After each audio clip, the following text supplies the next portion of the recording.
জাহান্নামীর একটা করে ঢুকবে, উপর এক বালতি করে গরম পানি, ওই গরম পানিতে পুরো গা পুরো দেহ ঝলসে যাবে। এরপরে ফেরেশতারা হাতুড়ি নিয়ে দাঁড়িয়ে থাকবে, পিটানো শুরু করবে। পিটাতে পিটাতে মাসেল গুলোর হাড্ডি গুলো থেতলে যাবে। জাহান্নামের আগুনে জ্বলতে জ্বলতে যখন চামড়া গুলো গোশতে গুলো ঝলসে যাবে, রব্বুল আলামিন নতুন করে চামড়ার গোশত গায়ের মধ্যে ফিট করে দিবে।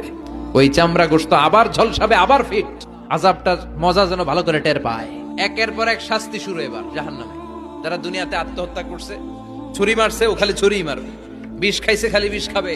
যে মেয়েগুলো ওড়নায় গলা পেঁচিয়ে এই আত্মহত্যা, তারা জাহান্নামের রশিতে আর ওড়নায় খালি আত্মহত্যা করতেই থাকবে।